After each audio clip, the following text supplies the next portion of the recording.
Hello বন্ধুরা, তোমাদের জন্য আবারও একটি জব নোটিফিকেশন নিয়ে চলে এসেছি।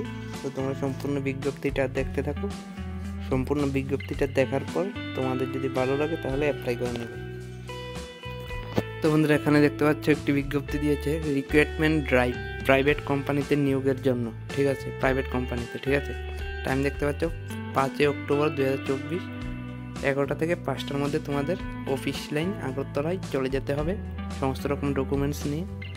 তো এখানে দেখতে পাচ্ছ কি বলা হয়েছে, ভারত সরকারের ন্যাশনাল কেরিয়ার সার্ভিস প্রকল্পের আওতায় রাজ্যের মডেল কেরিয়ার সেন্টার ব্যবস্থাপনায় আগামী 5 অক্টোবর 2024 ইংরেজি শ্রম ভবন অফিস লাইন আগরতলা প্রাঙ্গণে 11টা থেকে বিকাল 5টা পর্যন্ত রিক্রুটমেন্ট ড্রাইভ অনুষ্ঠিত হবে। ইচ্ছুক ও যোগ্য প্রার্থীরা উল্লেখিত তারিখ ও স্থানে অনুষ্ঠিত ইন্টারভিউতে যোগদান করবেন। ঠিক আছে, মানে এটা সরাসরি ইন্টারভিউর মাধ্যমে নিয়োগ করা হবে প্রাইভেট কোম্পানিতে। তো যারা ইন্টারেস্টেড আছে সকলে এখানে অ্যাপ্লাই করতে পারছো।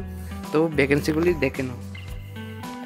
তো তোমরা এখানে ভ্যাকেন্সিগুলি দেখতে পাচ্ছ, রক্ষক অফিসার, রক্ষক manager, sales executive, service engineer, computer hardware service engineer, এরপর অফিস বয়। ঠিক আছে, তো এখানে ডিটেলসে দেখতে পাচ্ছ তোমরা ভ্যাকেন্সি। এখানে 10টি ভ্যাকেন্সি রয়েছে, সেলস এক্সিকিউটিভ 4টি ভ্যাকেন্সি রয়েছে, সার্ভিস ইঞ্জিনিয়ারের 3টি ভ্যাকেন্সি, সার্ভিস ইঞ্জিনিয়ারের 3টি ভ্যাকেন্সি, অফিস বয়ের 3টি ভ্যাকেন্সি। ঠিক আছে, তো তোমাদের এখানে দেখতে পাচ্ছ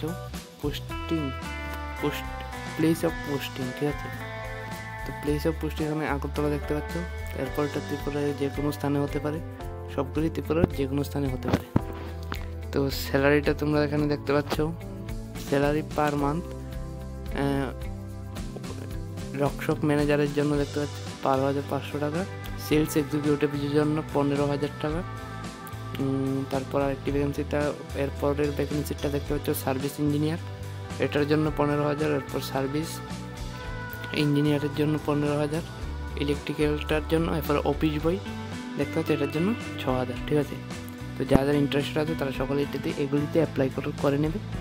এরপর তোমরা এখানে কোয়ালিফিকেশন দেখতে পাচ্ছ, রক্ষক অফিসার এবং রক্ষক ম্যানেজারের জন্য তোমাদের মাধ্যমিক পাস হতে হবে, এক্সপিরিয়েন্সের দরকার নেই এখানে। তোমাদের এই 18 থেকে 55-এর মধ্যে হলেই এখানে অ্যাপ্লাই করতে পারছো। এরপর সেলস এক্সিকিউটিভের জন্য গ্র্যাজুয়েট হতে হবে, 1 ইয়ার্স এক্সপিরিয়েন্স থাকতে হবে, 18 থেকে 40 বছর হলে তোমরা এখানে অ্যাপ্লাই করতে পারছো এবং তোমাদের বাইক অবশ্যই থাকতে হবে।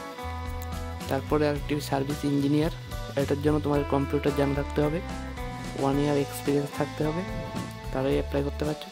তারপর আরেকটি আছে সার্ভিস ইলেকট্রিক্যালের জন্য, যেটা ওটার জন্য এক্সপিরিয়েন্স চাওয়া হয়েছে।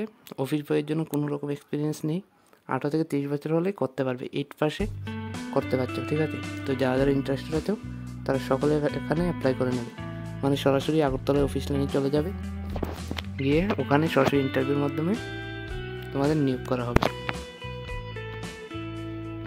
তো এখানে দেখতে পাচ্ছ ডেট 5 অক্টোবর 2024, মানে 5 তারিখ তোমরা চলে যাবে, 11টা থেকে 5টার মধ্যে চলে যাবে। ঠিক আছে, আগরতলা অফিস লাইনে। ঠিক আছে, শ্রম ভবন। তো তোমরা যারা ইন্টারেস্টেড আছে তারা সকলে 11টার সময় চলে যাবে 5 অক্টোবর। ঠিক আছে, মেল ফিমেল সকলে এখানে অ্যাপ্লাই করতে পারছো। তো যারা ইন্টারেস্টেড তারা সকলে করে নেবে। আর কী কী ডকুমেন্টস নিয়ে যাবে এখানে উল্লেখ করা আছে, দেখে নাও। তো এখানে ডকুমেন্টসগুলি দেখতে পাচ্ছ, চাকরি প্রার্থীদের নির্দেশনা, on spot form fill up করবে, মানে ওখানে গিয়ে ইন্টারভিউর সময় প্রার্থীদের বায়োডাটা সহ বার্থ সার্টিফিকেট, শিক্ষাগত যোগ্যতা, PRTC, pan card, voter ID, photocopy সমস্ত অরিজিনাল নিয়ে যেতে হবে। বিস্তারিত বিবরণের জন্য মডেল কেরিয়ার সার্ভিসে যোগাযোগ করা যেতে পারে। ঠিক আছে, মানে তোমরা ওখানে গিয়ে ফর্ম ফিল আপ করবে আর সমস্ত ডকুমেন্টসগুলি অরিজিনাল নিয়ে যাবে, তাহলে তোমরা এখানে অ্যাপ্লাই করতে পারছো। ঠিক আছে, তো যাদের ইন্টারেস্টেড আছে সকলে এখানে অ্যাপ্লাই করে নেবে। তো দেখতে পাচ্ছ 8 পাস যারা 8 পাস করে রেখেছে তারাও কিন্তু এখানে অ্যাপ্লাই করতে পারছে। তো যারা ইন্টারেস্টেড আছে তারা সকলেই এখানে অ্যাপ্লাই করে নেবে, মানে 5 অক্টোবর তোমরা অফিস লাইন গিয়ে আগরতলা শ্রম ভবন অফিস লাইন গিয়ে ইন্টারভিউর মাধ্যমে নিয়োগ করা হবে। তো যাদের ইন্টারেস্ট তারা সকলেই চলে যাবে, 5 অক্টোবর 11টার সময় যাবে। ঠিক আছে, তো আজকের ভিডিওটা এতটুকুই। আশা করছি ভিডিওটা ভালো লেগেছে। যদি ভালো লেগে থাকে তাহলে অবশ্যই like, comment, share and channel নতুন হলে চ্যানেলটিকে সাবস্ক্রাইব করে রাখতে পারো। ধন্যবাদ।